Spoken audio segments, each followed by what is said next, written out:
Claire Reynolds had always imagined her daughter Emily's wedding as the kind of milestone that stitched families together. A celebration filled with elegance, laughter, and new beginnings. As a retired interior designer, Claire had spent decades helping others create dream homes. And now she wanted to give Emily her own dream.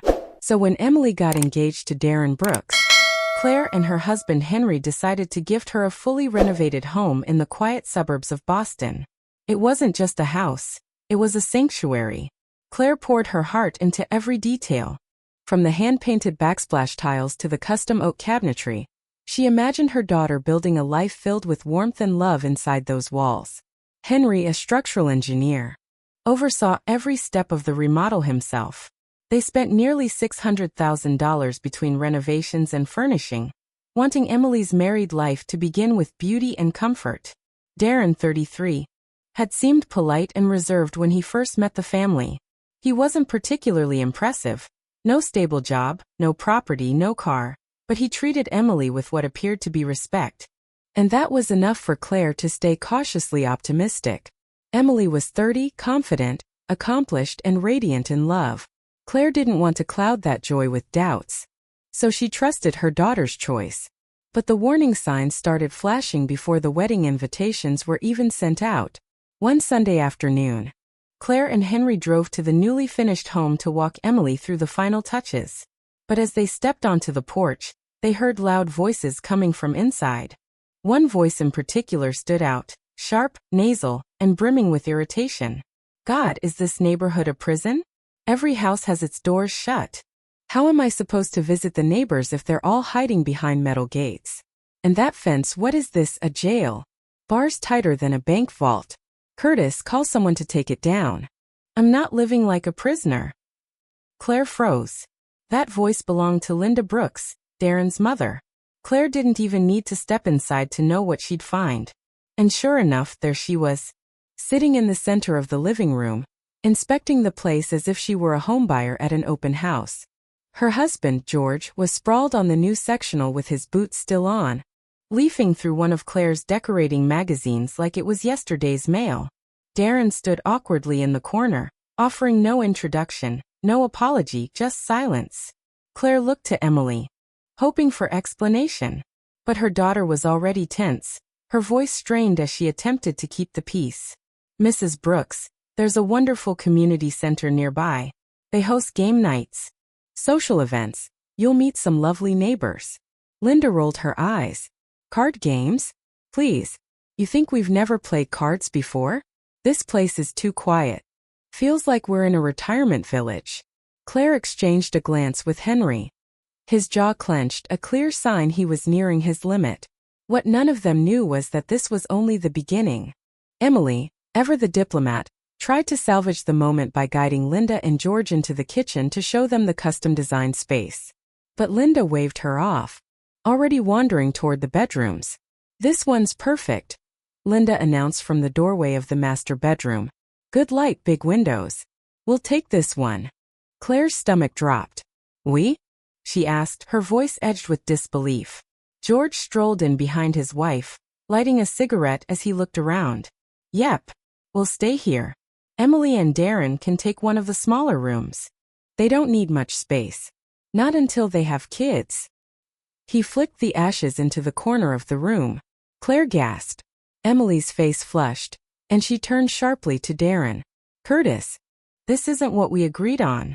This is our house. My parents. Before she could finish, George cut in. Come on, don't be selfish. Travis and Jenna are going to move in too. Their lease is up. And this house has plenty of space. And little Luca, he'll love having a backyard. Travis. Claire echoed. Your brother? He's moving in too. George nodded. Already told him to pack. No reason to waste rent money when we have this beautiful place ready. Emily's composure cracked. This isn't a boarding house. This was a wedding gift from my parents. Not for all of you. Linda stepped forward, her tone icy. Oh, sweetie, don't be dramatic. It's not like we're asking for the deed. We're just trying to help. You'll need support once you start a family. And you'll take care of us, right? Cooking, cleaning. That's what a daughter-in-law does. Claire finally stepped in. That's enough. This home was meant for Emily and Darren, not for your entire extended family. Darren still hadn't spoken. Claire turned to him, her voice sharp. Well? Do you have anything to say about this? He looked down at his shoes. My parents are just excited. It's temporary. Claire shook her head. No. What's temporary is your silence. Emily deserves a husband, not another burden. Linda's face twisted in outrage. You think your daughter's too good for us? That house isn't even in her name. Claire's voice lowered into steel. And that's exactly why it still can be taken back. A silence fell. Then Emily spoke, firmly, clearly. I'm not marrying into a family that sees me as a maid. Darren, if you won't stand up for me now, you never will. She turned to her parents. Let's go. As they walked out, Claire glanced back one last time. The home was perfect. But no home, no gift, no wedding was worth her daughter's humiliation. Emily had found her voice. And Claire finally heard it. Emily didn't cry. Not that day. Not the next. She moved into the guest bedroom of her parents' home without a word of complaint. The weight of disappointment was there, in her silence, in the way she avoided the living room where her wedding planning scrapbook still sat, but she held her head high. Claire and Henry didn't push her. They knew healing needed room to breathe. But what none of them expected was how far Darren and his family would go after the engagement fell apart.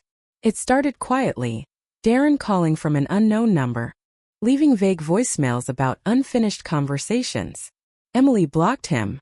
Then came the social media messages, fake accounts, new email addresses, all ignored, until one evening. She came home with a tight jaw and trembling hands, holding out her phone to Claire. You need to read this, she said. Claire took the phone, squinting at the subject line. Since we've broken up, it's only fair you pay me back. Inside was a long-winded email from Darren listing in bullet points every dollar he'd ever spent on Emily throughout their relationship. Coffee, $11.80. Uber ride to her office, $14. Birthday dinner, $88.50. Valentine's Day flowers, $20. On and on, totaling exactly $2,897.36. I'll be generous, Darren had written. Just send me that and we'll call it even. Claire felt her mouth go dry. You've got to be kidding me. Emily shook her head, her voice hollow. He's treating me like a refund request. Henry took the phone next, his expression darkening with each line. He's not just being petty. This is blackmail, plain and simple. But things got worse. A week later, Emily arrived at work and was met with whispers in the lobby. Her co-workers avoided eye contact. A few stared openly. Her heart pounded. What's going on? She asked the receptionist. Your ex and his family are here, the woman said quietly. They're outside by the front entrance. Emily's blood ran cold. She turned to leave, only to see Darren's mother, Linda, storming into the building with a handwritten poster board sign and a folder stuffed with receipts. Everyone, your precious employee took advantage of my son, she shouted. She dated him for a year, milked him for every dime, and now refuses to pay him back. Behind her, George held up the sign. Real-life gold digger. Emily Reynolds owes my son $2,897.36. Emily's body locked up. She could barely breathe. Claire, who had driven Emily to work that morning, had parked and walked in just in time to see the display. Without hesitation, she stepped between Linda and the reception desk, her voice calm but sharp. Enough. Linda sneered. This is a public matter. We're owed money. Claire arched an eyebrow. Then let's settle this publicly. She pulled out her checkbook, scrawled the amount down, adding a few extra dollars for good measure, and held it up. Here. $3,000. Take it and leave. Linda's eyes glittered with triumph, until Claire continued. Now let's talk about what your son owes my daughter. The crowd hushed. Claire pulled out a second sheet of paper. A brand new iPhone. $1,200. Plane tickets for his birthday trip. $850. Medical expenses when George was in the hospital. $1,500 in gift support. Not to mention dinners, clothes and rent. We have bank records. She turned to the employees watching. You all want transparency? Fine. It looks like my daughter gave a whole lot more than she ever got. Laughter and murmurs of agreement rippled through the crowd. Linda tried to argue, but her voice was drowned by whispers. Did they really come here over coffee money? Who keeps track of that? This is unhinged. Curtis, still hiding in the background, finally stepped forward, pale and stammering. I just wanted her to understand the value of what I gave. Claire narrowed her eyes. You don't understand value, Curtis. Because value isn't measured in receipts. It's measured in respect. And then, as if on cue, a man in a suit stepped forward from behind the crowd. Emily's supervisor. Is there a problem here? He asked sharply. Claire turned to him and offered a polite smile. Just a misunderstanding that we'll be happy to explain to your HR department. That shut everything down. Within 10 minutes, security escorted Linda, George, and Curtis out of the building. Later that day, Emily received a formal apology from her company's leadership. Darren's file was sent to his employer's HR department as well, as Claire had made sure to forward the full story, including the poster board footage from the security cameras. But Darren wasn't done. A few days later, Emily received a letter in the mail, handwritten, flowery, full of regret. It read, I've been thinking about everything. I know I made mistakes. I should have spoken up. I should have stood up to my parents. I have nothing left now. You were my light. If I lose you, I lose everything. Claire recognized it instantly, not as love, but manipulation. He's not apologizing, she said, placing the letter down. He's trying to pull you back. Emily stared at the paper, her voice soft. I know. I'm just tired. Claire took her daughter's hand. You don't owe him your energy. He made his choices. Now you get to make yours. And Emily did. The next morning, they contacted an attorney. A civil harassment report was filed. By week's end, they had begun the paperwork for a restraining order. Emily never responded to Darren again. But just as they began to exhale, the next twist arrived. An anonymous social media account posted photos of Emily, cropped and edited, alongside accusations of her being a gold digger, entitled, and ungrateful. The post included screenshots of Darren's spreadsheet and pieces of their private conversations taken out of context. Emily stared at her phone in disbelief. He really did it. He's trying to ruin me. Claire felt fury rise inside her, but her voice stayed steady. Then we'll ruin his plan instead. That night they called their lawyer again. A defamation notice was sent to the platform, requesting the immediate removal of the post. Simultaneously, an order was filed to trace the anonymous account's IP. They weren't just defending Emily's reputation now. They were building a record carefully, strategically, ensuring there would be no next time. And still Emily kept going. She showed up to work. She handled her cases. She answered calls with grace and calm. She had survived the emotional ambush. Now she was ready to rise. Despite everything, Emily showed up. To work. To meetings.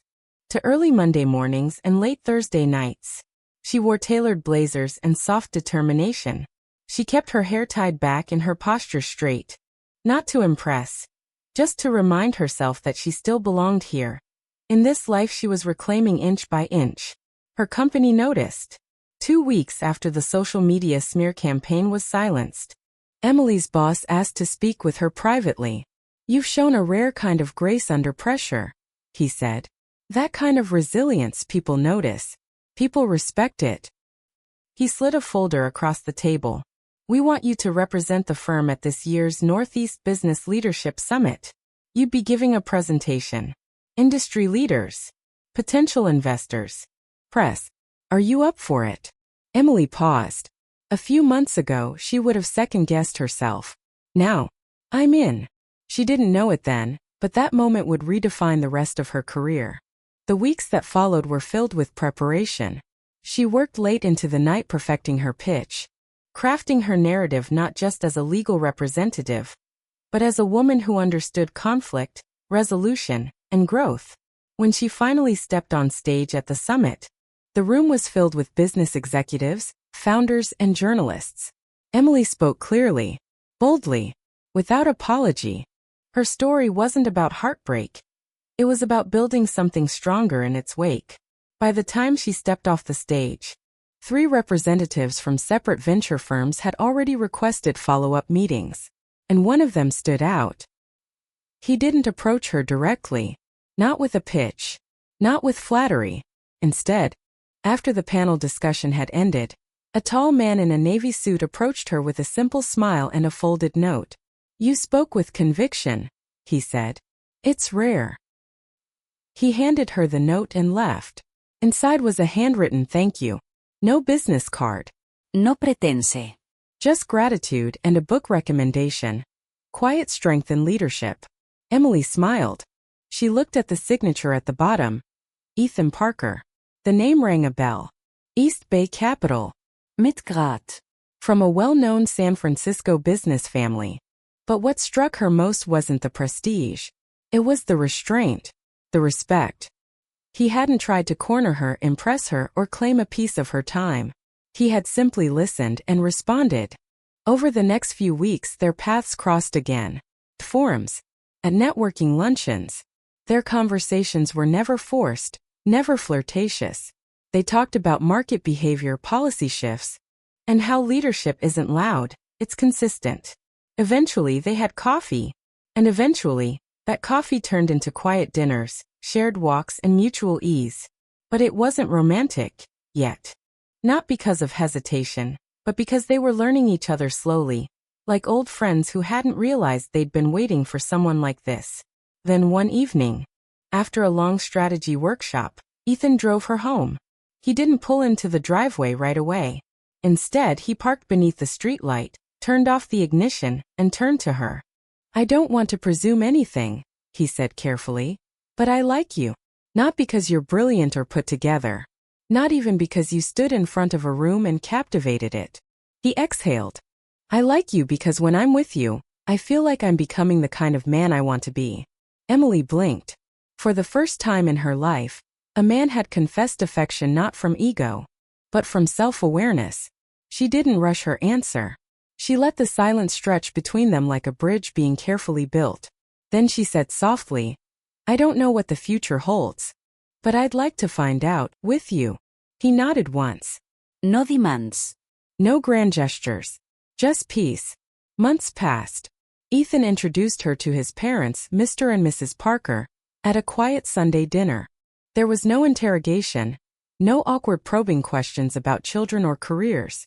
Instead, Mrs. Parker brought out homemade lemon tart and said warmly, "This is the first time Ethan has brought someone home. We had to make something special." Mr. Parker pulled Henry aside after dinner and said with quiet approval, "She's steady. Grounded. Knows who she is. That's rare." It was everything Darren's family hadn't been. There was no talk of ownership. No veiled insults. No suggestions that Emily adjust her personality. Only mutual respect. Only genuine welcome. For the first time, Claire and Henry felt what every parent hopes for. Their daughter had found someone who didn't want to control her. He simply wanted to stand beside her. But the world isn't always kind to new beginnings. One morning, a photo surfaced online, taken at a public business gala. It was a candid shot of Emily and Ethan speaking beside a booth. Harmless on the surface. Except the caption read, "From dumping her ex to bagging a millionaire, gold digger levels unlocked." Claire found the post first. She didn't tell Emily. Not right away. She forwarded it to the attorney handling their previous case and began collecting evidence again. IP tracking. Defamation protocols. They were ready this time. But Emily saw the post on her own a day later. And though her hands shook a little, she didn't panic. She forwarded it to her legal team. Then she took a breath and walked into work like she always did. She no longer had to explain herself. Let them talk. She knew who she was. A few days later, it happened. Curtis Darren showed up. Outside her office. His eyes were dark, bloodshot. His clothes rumpled. And his voice was a bitter whisper. "So this is it, huh?" he said. "You throw me out and land yourself a billionaire." Emily didn't flinch. "Walk away." "You planned this," he hissed. "You always knew you'd trade up." "I warned you," she said calmly. One more attempt to contact me and I report you again. He took a step forward. And from behind her another voice spoke. If you move one more inch toward her, I'll call the police myself. Ethan. He didn't raise his voice. He didn't threaten. But the tone was final. Curtis blinked, stunned. You the new guy, he spat. Think you're better than me? Ethan didn't answer. He just stepped beside Emily, his calm presence speaking volumes. Curtis faltered, and for the first time he really saw it. Emily hadn't just moved on. She had ascended into a life he could never touch, into a world where he no longer belonged. And without a word, she turned and walked away. Curtis didn't follow her that day. But the silence didn't last long. It never did with men like him. A week later, Emily received a letter in the mail. Handwritten. No return address. The kind of envelope that smelled of desperation. Inside was a letter scrawled in uneven lines. Emily, I've been thinking about everything. I know I made mistakes. I let my parents interfere, and I let my pride get in the way. But I've lost everything. You were my light, and without you, I feel like I'm drowning. If you don't want to see me again, fine. But at least talk to me one last time. I can't live like this. I don't know what I might do. The message was manipulative, guilt-ridden, weaponized vulnerability. It wasn't remorse, it was emotional blackmail. Emily didn't hesitate. She forwarded the letter to her lawyer, who immediately filed for a formal restraining order to replace the temporary one. It was granted within days. The local authorities were notified. Ethan insisted on updating the security system at Emily's home. For the first time, she realized that Curtis wasn't just pathetic. He was dangerous in a quiet, self-destructive way. The kind of man who couldn't build a life on his own, so he tried to shatter hers. But she was done being afraid. The day they went to the courthouse, Emily held the letter tightly in her hand, her fingers white at the knuckles. Her mother, Claire, sat beside her on the bench, silent. Then Emily whispered, "Why does this still feel so exhausting?" Claire turned to her gently. "Because you're healing, sweetheart. Not escaping. And healing takes effort. But you're doing it." Emily nodded. That afternoon, they walked out of the courthouse with the document in hand. Curtis Matthews was now legally forbidden from contacting or approaching her in any form. It was a victory. But Emily didn't smile. She just exhaled long and slow. Sometimes winning felt like surviving. Weeks passed. The dust settled. The messages stopped. Curtis's family vanished from the radar. Emily poured her energy into her work. She was no longer merely functioning, she was thriving. Her company gave her more responsibility. Clients requested her by name. She mentored 2 junior staffers and helped streamline a process that saved the firm thousands in overhead. People began seeing her not just as reliable, but irreplaceable. And then came the invitation. A panel on women in leadership, hosted by an industry publication. Emily was asked to speak not just as a legal expert, but as a woman who had navigated immense personal trials and remained standing. She agreed. Ethan, always her quiet supporter, flew out for the panel without telling her. After her speech, he stood at the back of the room and clapped, not the loudest but with the proudest smile. Later that night over dinner he lifted his glass. "To peace," he said. Emily clinked hers gently. "To choosing it every day." A few weeks later, a photo surfaced online. It showed Emily and Ethan together at a charity gala, smiling at each other across a candlelit table. The image went mildly viral within their industry circles. Emily looked radiant. Ethan looked completely smitten. And somewhere Curtis saw it. Because the next morning, as Emily stepped out of her building, she froze. Curtis was waiting. He stood near the parking lot, hunched and bitter. "This is really who you are now," he spat. "A woman who ditches someone the second something better comes along?" Emily didn't even blink. "You need to leave." He stepped closer. "So what? He's rich, so now you're in love. Figures." "Curtis," she said coldly, "this is harassment. I have the order. One word from me and you're in violation."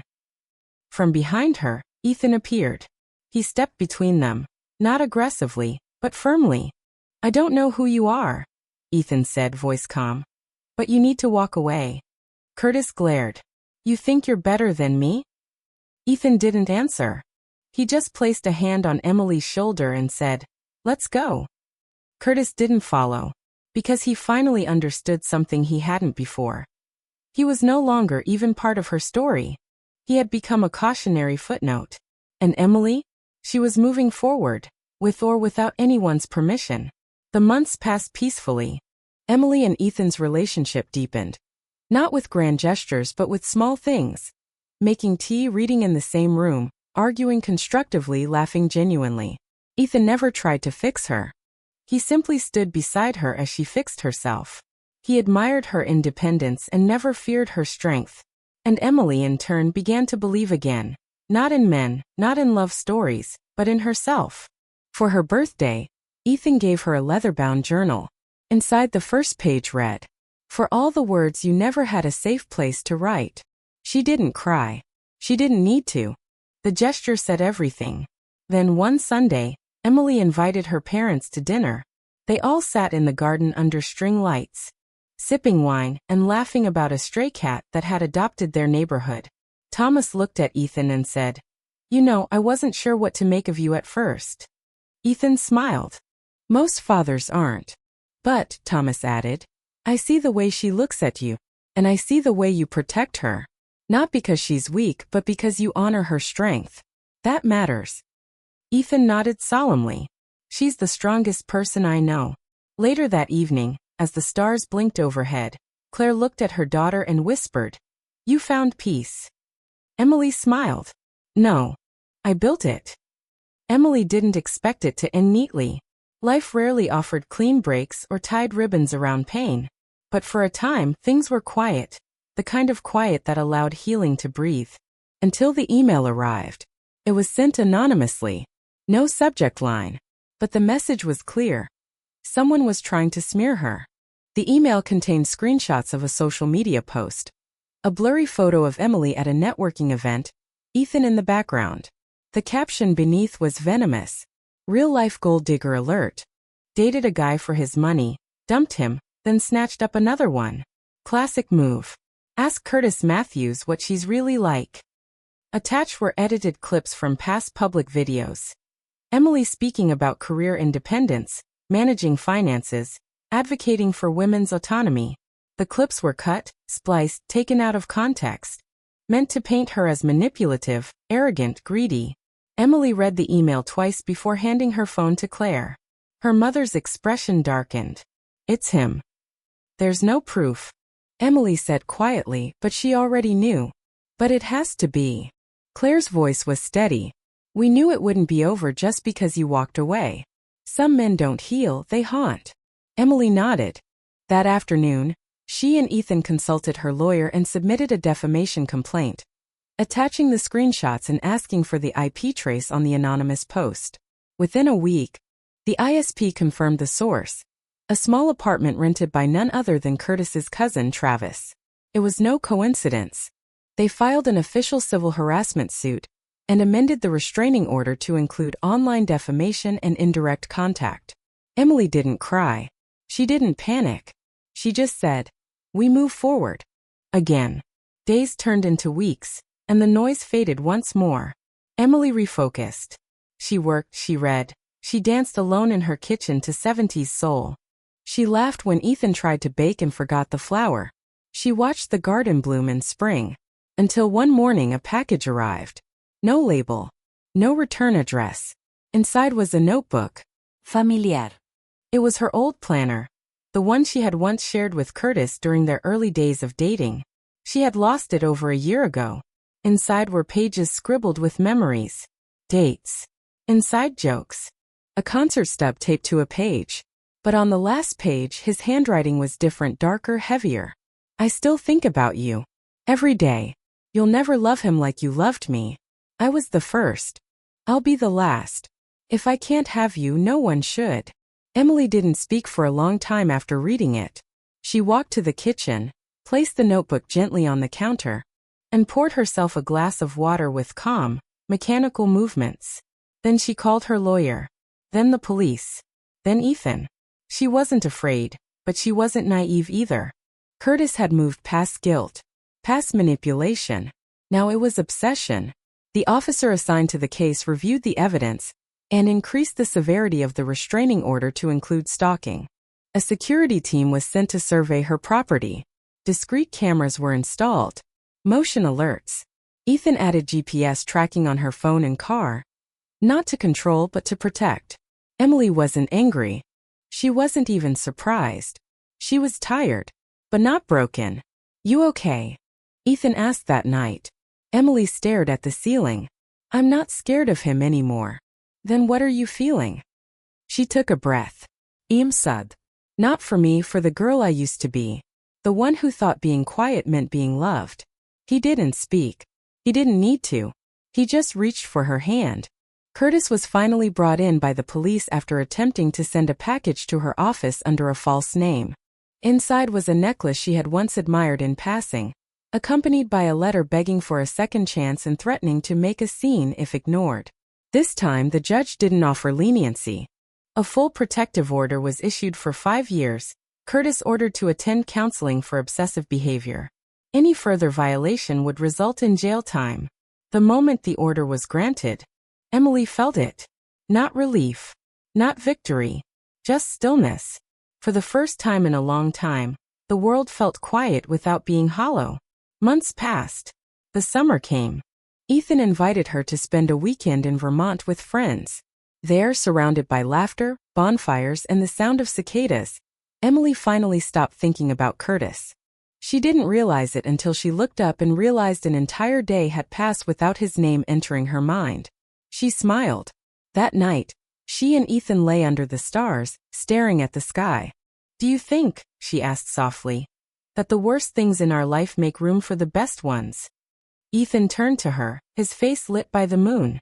"Only if we clear the wreckage." She nodded. "Then I think I'm finally ready." Back in the city, life resumed. Emily was nominated for a local leadership award for her work in legal advocacy and mental health awareness. She never gave interviews, never mentioned Curtis by name. But when asked how she overcame adversity, she simply said, "By learning that peace isn't passive, it's a choice. One I make every day." The applause that followed wasn't thunderous, but it was warm. And this time it didn't make her cry. It made her believe. Autumn painted the trees in rich gold and deep amber, and Emily walked through the Boston Commons with a cup of hot tea in hand. The air was cool, crisp, the kind that made her feel clean from the inside out. She had just come from a speaking engagement at a local women's college. The topic: boundaries, betrayal, and becoming whole. She had stood on the stage, poised, composed, and unshaken. There were no theatrics in her delivery, just truth. And truth in its rawest form always commands attention. Afterward, a young woman approached her in tears. "My ex never hit me," she whispered. "But I still feel like I'm recovering from something I can't explain." Emily didn't offer cliches. She didn't try to fix it. She just nodded, touched her hand, and said, "It doesn't have to leave bruises to hurt, but it can still heal." That night, sitting by the window in her apartment, Emily reflected on how far she had come. The days when she doubted her worth were behind her. But what surprised her most was this. She didn't need Curtis to apologize anymore. She didn't need closure in the way she used to define it. The healing hadn't come from justice. It had come from choosing her own peace over and over again. By early winter, things were moving faster than ever. Emily was offered a senior strategic role at her firm, overseeing regional development. It came with a larger team, more travel, and a chance to shape the company's future. She accepted it without hesitation. Ethan, ever her quiet supporter, didn't shower her in praise. Instead, he took her to a small cafe tucked behind Beacon Hill and said, "I always knew you were meant for something wider than fear." They didn't talk about the past much anymore. Not because it was forbidden, but because it no longer held power. Still, one night, as they stood outside after dinner watching snow dust the sidewalks, Emily looked up and asked, "Do you ever worry that something's going to come back and ruin this?" Ethan smiled. "Only if you stop protecting what you've built." She nodded. That was all she needed to hear. Later that December, an invitation arrived. A local newspaper wanted to feature her as one of the women who rebuilt themselves. The idea was to share stories of transformation, personal, professional, emotional. Emily declined. Not because she was afraid, but because she didn't want to make a spectacle out of survival. Instead, she wrote a quiet essay for a lesser-known digital magazine. She titled it, Things I Learned While Reclaiming My Name. The final line read, "Healing isn't loud. Sometimes it's just waking up, brushing your teeth, and realizing you didn't think about the people who hurt you. Not once, not even in the back of your mind. That's enough. That's everything." The piece went viral among niche circles, therapists, women's shelters, resilience communities.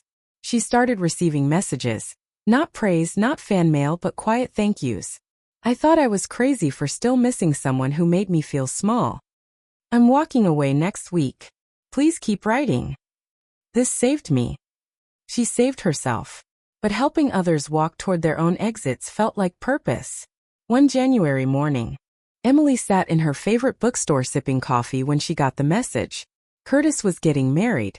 The email wasn't from him, of course. It was from a mutual acquaintance who attached a photo from the announcement post. Curtis and his fiancée posed stiffly in a park, both smiling, but something in his eyes looked dull. Emily blinked, then put the phone down. She didn't feel anything. Not anger. Not pain. Not even resentment. She just whispered to herself, "Good luck to her." Then she returned to her book. Months passed. In the spring, Ethan took her to a coastal town in Rhode Island for her birthday. As they walked along the rocky shore, she noticed something shimmering in the tide. A piece of sea glass. She picked it up, turning it in her hand. It was soft at the edges, worn smooth by time. "Did you know?" Ethan said, watching her. "Sea glass starts as a shard, something broken and dangerous. But the waves soften it, polish it, turn it into something people treasure." Emily smiled, slipping the glass into her coat pocket. Sounds familiar. They sat on a bench watching the horizon, and for the first time she said it out loud. "I love you."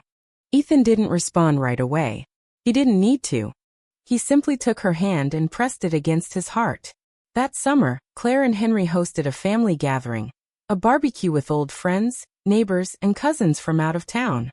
Emily arrived a little late, wearing jeans and a loose blouse, her hair tied back, her smile soft and real. As she helped her mother set plates on the patio table, Claire leaned in and whispered, "You look so at peace." Emily paused, then looked out at the guests mingling in the yard. "Because I am." Later that evening, she and Claire walked the edge of the lawn as fireflies danced in the shadows. "Do you think he ever really loved me?"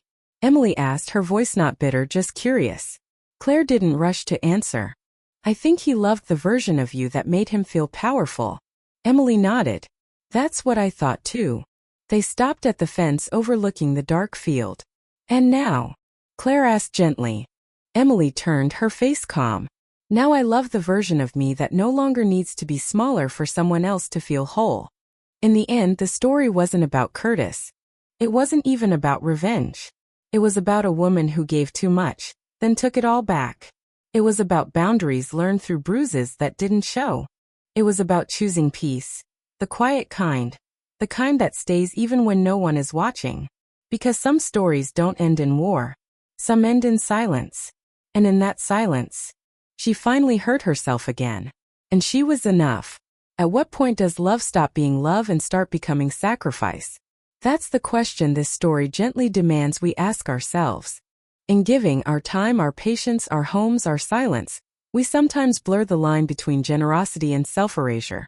Emily's journey wasn't just about a broken engagement or the humiliation of an entitled in-law. It was about reclaiming her voice after years of softening herself to make others more comfortable. Many of us, especially those who were raised in a time when duty and endurance were worn like medals, may see ourselves in her. Putting up with indignity, believing we were protecting the family, preserving peace. But peace built on silence is not peace, it's quiet suffering. The lesson is clear. Dignity is not negotiable. And love that demands your dignity in exchange is not love worth keeping. Emily's strength came not from anger, but from the quiet resolve to walk away, not to punish but to protect. Can we, in our own lives, recognize the difference between enduring for love and being erased by it? Do we know how to let go without guilt, to forgive but not return? As we age, we realize time is too precious to spend it walking on eggshells. This isn't a story of heartbreak. It's a story of returning home to oneself, wiser, bolder, and finally free. So ask yourself, are you holding on? Or are you simply afraid to let go? Because sometimes, peace is what's waiting on the other side of goodbye.